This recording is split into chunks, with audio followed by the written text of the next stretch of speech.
सनातन धर्म का जो ढंग है, तरीका है, you have to enjoy the samsara. अगर मैंने ध्यान किया तो मुझे धीरे धीरे मेरे चेतना का स्तर बढ़ा, तो मुझे ये पता चलेगा कि मैं ये सत्य स्वरूप नहीं है। तो व्हील ऑफ धर्म यही है कि बर्थ है, डेथ है, पुनर्जन्म, रिबर्थ है, you keep going on like this. किसी एक व्यक्ति से धर्म स्टार्ट नहीं हुआ।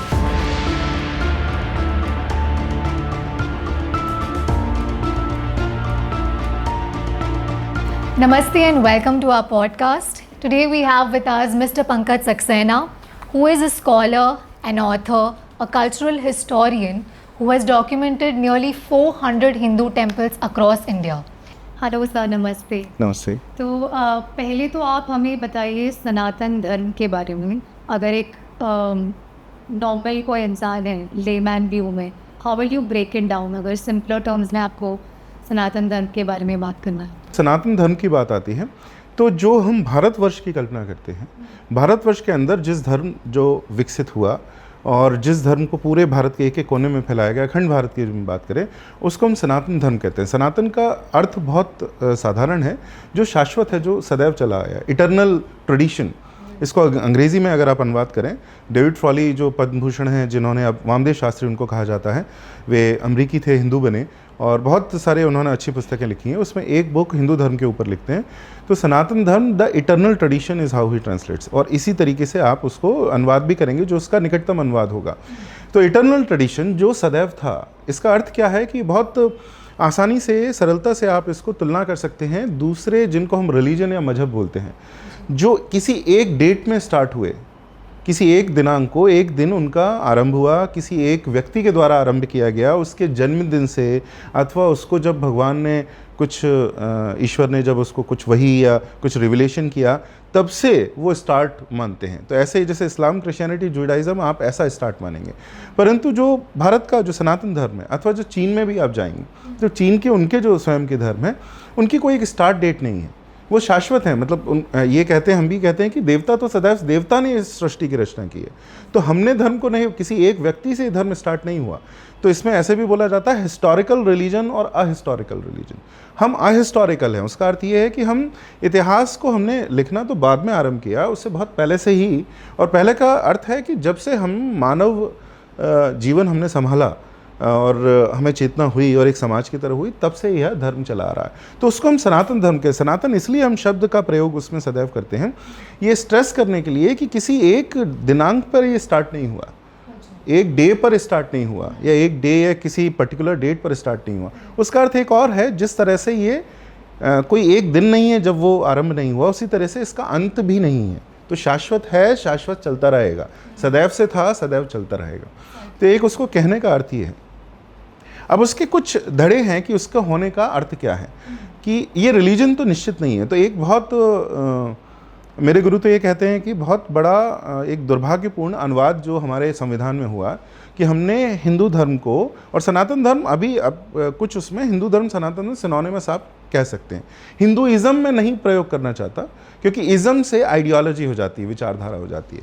तो ये भी अंग्रेज़ जब आए तो उन्होंने हमारे जो धर्म है उसको तो इज़म बना दिया। इज़म इज़ एन आइडियोलॉजी, जैसे कम्युनिज्म है, सोशलिज्म है, तो वैसे एक हिंदुइज्म है।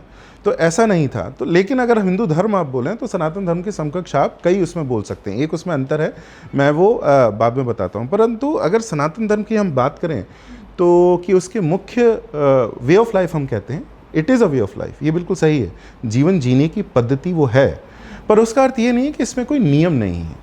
इसमें एक महत्वपूर्ण बात जब हम कहते हैं कि वे ऑफ लाइफ और डिफ्रेंशिएट करते हैं, इसे अलग करते हैं रिलीजन से, तो रिलीजन बिलीफ बेस्ड है। उसका अर्थ ये है कि मान लीजिए आप इस्लाम की बात कर रहे हैं या क्रिश्चियनिटी की बात कर रहे हैं, तो उसमें जो सेंट्रल बिलीफ है, अगर आप वो नहीं मानते हैं तो आप क्रिश्चियन या मुस्लिम नहीं होंगे। जैसे आप अगर ये नहीं मानते कि यीसस आपके पापों को धो देंगे, आपने जो पाप किए हैं उनको वो धो चुके हैं, आपको मानने से, आपको ट्रस्ट लाने से उसमें आपके पाप धुल जाएंगे और वो आपको हेवन भेजने के अकेले वो ही अधिकारी हैं। Only he can send you to heaven. तो ये अगर आप नहीं मानते हैं, मैनी डॉगमास, बहुत सारे बिलीफ हैं, ये उसमें से एक भी आप नहीं मानते हैं तो आप क्रिश्चियन नहीं हैं, वो ऐसा कहेंगे। या आप ये नहीं मानते हैं इस्लाम में कि prophet Muhammad was the last prophet, उनके बाद कोई प्रॉफिट नहीं आया, तो वो आपको एक मुस्लिम, जो बाकी के जो हैं आपके साथी, वो आपको मुस्लिम नहीं बोलेंगे। परंतु यहाँ हमारे यहाँ सनातन धर्म में कोई ऐसा सेंट्रल बिलीफ ऐसा नहीं है कि इसको नहीं मानने से आप हिंदू नहीं होंगे। बिलीफ की बात नहीं, प्रैक्टिस की बात है। सनातन धर्म is all about practice, Hindu धर्म इज़ ऑल अबाउट प्रैक्टिस। तो कुछ लोग कहते भी हैं कि हम, जैसे आर यू बिलीविंग मुस्लिम और क्रिश्चियन, ऐसा बोला जाता है, तो बोलते हिंदुओं में ये निरर्थक है। हिंदू को बोला जाएगा आर यू प्रैक्टिसिंग हिंदू और नॉट, क्योंकि हम प्रैक्टिस पर आधारित हैं, हम बिलीव पर आधारित नहीं। आप राम में विश्वास रख सकते, मैं ये नहीं कह रहा कि जो वामपंथी या लेफ्टिस्ट, जो लेफ्ट लिबरल जो है, वो जो कहता रहता है कि नहीं ये कुछ नहीं है, नाइलिज्म सॉर्ट ऑफ वो जो बोलते रहते हैं, वो ठीक नहीं है। वो जो जानबूझकर असम्मान करते हैं आपकी आस्था का, धर्म का, मैं उसकी बात नहीं कर रहा। परंतु आप राम को ना माने तो क्या आप कह सकते हैं कि ना मानने का अर्थ है आप राम की पूजा नहीं करते, आपको कृष्ण अर्थ में अथवा देवी में आपको बहुत श्रद्धा है और राम की आपने कभी पूजा नहीं की, तो भी कोई एक क्या कह सकता है कि आप हिंदू नहीं? ये ऐसी बात नहीं। आप देवी को ना माने, आप कृष्ण को माने, आप कृष्ण को ना माने, आप शिव को माने। ऐसे भी यहाँ पर हमारे पंथ हैं जो निरंकार की पूजा करते हैं, अचिंत्य की पूजा करते हैं। हरियाणा में कुछ मंदिर हैं जिसमें मूर्ति नहीं होती, वो उसकी भी पूजा करते हैं। मैं ये नहीं कह रहा कि वो मेन स्ट्रीम सेक्ट है और वो सबसे बड़ा पंथ है, पर कहने का अर्थ ये है कि ये प्रैक्टिस से रिलेटेड है। तो वो प्रैक्टिस क्या है? प्रैक्टिस के पीछे कुछ एक्सियोम्स हैं। तो मैंने अपनी पुस्तक में भी स्वयंभू शत्रुबोध में what it means to be a Hindu या सनातनी इन दिस एज, तो उसमें कुछ बेसिक फंडामेंटल एक्सियोम्स हैं। एक्सियोम ऑफ बिलीफ कैसे अलग अलग होता है? बिलीफ आपको मानना ही है, जिसने किसी किताब में लिखा है, पुस्तक में लिखा है, किसी ने कहा, तो आपको यू हैव नो चॉइस, आपके पास कोई उसमें चॉइस नहीं है कि आप ये माने या ना माने, आपको मानना ही है। और उसको प्रूव करने का कोई ढंग नहीं है, उसको सिद्ध करने का कोई ढंग नहीं है। जैसा किसी ने कहा कि कोई लास्ट प्रॉफिट है, अब इसको आप प्रूव नहीं कर सकते, यू हैव टू बिलीव। परंतु एक्सियोम में ऐसा है कि एक्सियोम का, साइंस में भी, साइंस ऑल्सो वर्क्स ऑन एक्सियोम्स, तो विज्ञान में भी एक्सियोम्स होते हैं। ये बिलीफ नहीं है, कुछ ऐसे तथ्य हैं, फैक्ट हैं, कुछ ऐसे तंत्र हैं ब्रह्मांड में जो वर्क करते हैं, you can see it happening, उनका इफेक्ट आप देख सकते हैं, परंतु उनको आप सिद्ध नहीं कर सकते। तो साइंस भी ऐसे बहुत सारे एक्सियोम्स पर काम करती है। तो बिहेवियर है, लाइट का एक पर्टिकुलर बिहेवियर है, उसका प्रूफ नहीं है, but this is how it is. तो ऐसे एक्सियोम्स सनातन धर्म की अगर अब बात है तो कुछ उसके एक्सियोम्स हैं। सबसे पहले एक्सियोम है कर्म प्रारब्ध पुनर्जन्म। हमारे सारा जो शास्त्र है, सारे जो हमारी अवधारणा है, समाज का गठन है, ये सब आप कर्म प्रारब्ध पुनर्जन्म के बिना नहीं सोच सकते। क्योंकि जैसे आपने कर्म को हटा दिया तो कर्म और फल के सिद्धांत को हटा दिया कि कर्म करने से, अच्छे और बुरे कर्म करने से, एक प्रारब्ध क्या है? बैंक है, बैंक ऑफ कर्मा है। तो आपने जो कर्म किए वो वहाँ डिपॉजिट हो रहे हैं। और अगर आपने किसी को बहुत सताया है, बहुत बुरा किया है, तो आपका जन्म होगा और फिर आपके साथ वो होगा, ऐसा ये पुनर्जन्म होगा, आपके साथ ही होगा। आपने कुछ बहुत अच्छा किया है और आपको उसका फल नहीं मिला, तो आपको उसका फल अगले जन्म में मिलेगा। तो ऐसे जन्म जन्मांतर तक हमारे बर्थ, डेथ, फिर रिबर्थ, और ऐसा चलता रहता है। ये कर्म प्रारब्ध पुनर्जन्म है। अब आप कहेंगे कि ये तो मुझे गेम सा लग रहा है, I want to be out of this, भी मैं नहीं खेलना चाहता कि मुझे ये बार बार, एक नाटक है, मान लीजिए आपको एक कोई नाटक आप प्ले कर रहे हैं, पहली बार तो बहुत आनंद आता है, दूसरी बार हो सकता है बहुत आनंद आए। अब आपको ये एड इन्फिनिटम अगर करना ही पड़े, करते रहें तो आपको लगेगा हो गया मेरा। जब आपको ये अनुभव हो कि मैं ये बार बार कर रहा हूँ, तो आपको लगे I want to be out, I want out from this, तो उसका अवधारणा है मोक्ष की, कि जन्म जन्मांतर का ये जो चक्र है चल रहा है। मतलब बौद्धों में भी व्हील ऑफ धर्म, जो आपने देखा होगा हर स्थान पर उनका चिन्ह है, तो व्हील ऑफ धर्म में यही है कि बर्थ है, डेथ है, पुनर्जन्म, रिबर्थ है, you keep going on like this. और इसमें अगर इस चक्र से आपको बाहर निकलना है तो आपको निर्वाण, वो मोक्ष को निर्वाण बोलते हैं, तो आपको इस चक्र से बाहर निकलना है। मुक्ति आपको अगर चाहिए तो इस चक्र से आपको बाहर निकलना है। निर्वाण का अर्थ होगा कि आप ये गोल गोल घूम रहे हैं, एक टेंजेंट पे आप चले गए, आप इससे चक्र से आप बाहर हो गए। ये इस तरह से आप उसको अपने मस्तिष्क में विजुअलाइज कर सकते हैं, देख सकते हैं। तो ये मोक्ष है कि मोक्ष इज आउट। अब मोक्ष कैसे हो? तो मोक्ष के लिए आप ध्यान करते हैं, योग करते हैं, मेडिटेशन करते हैं, गुरु की दीक्षा, गुरु के गाइडेंस के अंडर गुरु जो आपको मार्गदर्शन करता है और दीक्षा देता है, उसमें जब आप ध्यान करते हैं, साधन करते हैं, तो आपको अपना सत्य स्वरूप पता चलता है। तब उसका, इसके पीछे की अवधारणा क्या है कि अद्वैत हमारे यहाँ सबसे मुख्य अवधारणा है कि पूरा विश्व जो है, वहाँ तो ये है कि आप भगवान को, जो उनके भगवान है, वो देख भी नहीं, रिलीजन में ना आप उनको देख सकते हैं, सुन सकते हैं, ना उनसे बात कर सकते हैं, एक मीडिएटर चाहिए सदैव बीच में। यहाँ तो ये है कि आप ही ईश्वर हैं, आप अपना सत्य स्वरूप भूल गए हैं। There is no duality in world, इसमें द्वैत है ही नहीं, अलग अलग लोग हैं ही नहीं, पदार्थ भी अलग अलग नहीं है। ये हम इग्नोरेंस के कारण we feel we are different, हम दिग्भ्रमित हो चुके हैं, हमें ज्ञान नहीं है, ज्ञान पर हमारे परतें चढ़ चुकी हैं अज्ञान की, उसके कारण हमें यह अनुभव होता है कि हम अलग हैं। मैं पुरुष हूँ, मैं पंकज हूँ, मैं यहाँ बैठा हूँ, मैं किसी एक क्षेत्र से हूँ, ये मेरे अज्ञान के कारण है। अगर मैंने ध्यान किया तो मुझे धीरे धीरे मेरे चेतना का स्तर बढ़ा, तो मुझे ये पता चलेगा कि मैं ये सत्य स्वरूप नहीं है। ये धीरे धीरे धीरे मेरे चेतना का स्तर जब ऊपर उठेगा, और जब सबसे मोक्ष जिसको कहते हैं, निर्वाण या सेल्फ रियलाइजेशन जिसको बोलते हैं, तब आपको ये समझ में आएगा कि आप ही ईश्वर हैं, आप ही ब्रह्म हैं। उसको कई शब्द हमारे यहाँ शास्त्रों में है, ब्रह्म है, पराशिव है, महाविष्णु है, हर देवी देवता का चरम स्वरूप वही बोलते हैं।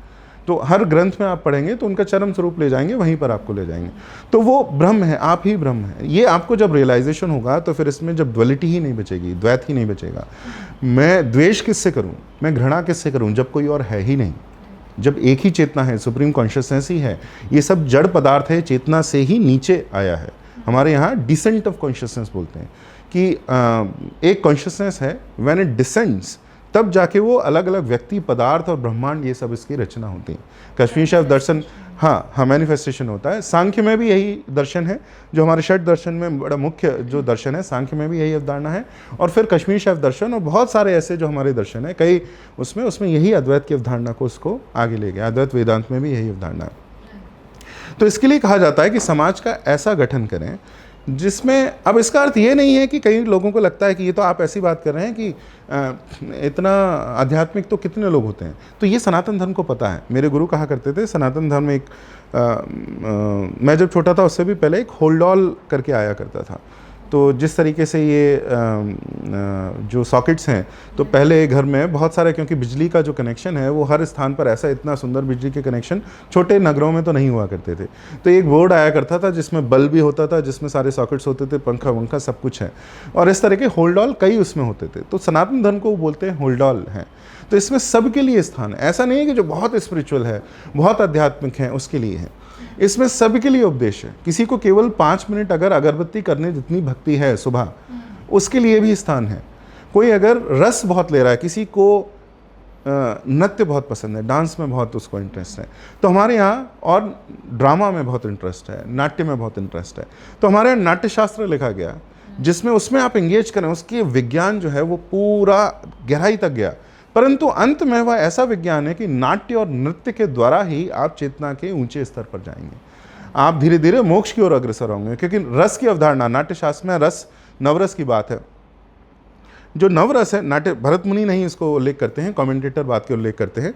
8 रस है, नवरस है शांत रस। शांत रस का अर्थ है जब सब आप में विलीन हो जाता है, ब्रह्म स्वरूप। रस में ब्रह्म की अवधारणा है। इसी प्रकार से अगर आप वास्तु की बात करें, तो वास्तु में स्थूल पत्थर से उन्होंने मोक्ष का जो ascent and descent of consciousness है उसको कन्वे किया। मंदिर में भी यही अवधारणा, हम उसमें बहुत गहराई में नहीं जाएंगे। चित्रकला में भी ऐसा है, पेंटिंग में भी ऐसा है, डांस में भी ऐसा है। तो हमने सारे जीवन के सारे आयाम को आप बहुत अच्छे से एंजॉय कर सकें, उसका आनंद ले सकें, और आनंद लेने के साथ उसमें मोक्ष की ओर अग्रसर हों, ऐसा हमने सिस्टम बनाया है। ऐसे समाज का गठन किया है कि आपको अगर रस में, श्रृंगार में अगर आपको आनंद आता है, आपको रस में आनंद आता है, आपको नृत्य गीत में आनंद आता है, आपको विज्ञान में आनंद आता है, आपको किसी अनुसंधान आपको करना है, नॉलेज के, आप you love knowledge, lover of knowledge, कि एक किसी विषय में घुस जाना है, उसके पीछे पड़ जाना है, तो उसमें सारे विषयों का गठन ही ऐसे हुआ, समाज का ऐसे गठन हुआ। हमारे सारे जो नॉलेज सिस्टम है, इंडिक नॉलेज सिस्टम, IKS आजकल बहुत प्रचलित है। नैप में 2020 में IKS को इंक्लूड किया गया। उसके बाद सब यूनिवर्सिटी और कॉलेज जो हैं, विश्वविद्यालय और विद्यालय, वो IKS को, भारतीय ज्ञान परंपरा को उसमें कर रहे हैं। तो भारतीय ज्ञान परंपरा का गठन ही ऐसे हुआ है।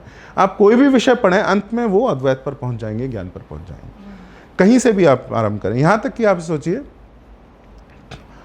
उत्तर भारत में, हिंदी भाषी प्रदेशों में किचन का जो शब्द है वो रसोई है, तो रसोई का लिटरल मीनिंग है दैट वेयर द रस इमर्जेस, और ये शब्द एग्जैक्टली वही है जो नाट्य शास्त्र में, नृत्य और नाट्य में जिस रस की चर्चा हो रही है, भोजन में भी वही रस है।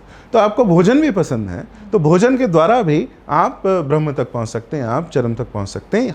हर किसी को मोक्ष का साधन बनाया है, इंजॉय करते हो। तो यू हैव टू, सनातन धर्म का जो ढंग है, तरीका है, you have to enjoy the samsara while moving towards a place where you can absolve yourself, rise above samsara.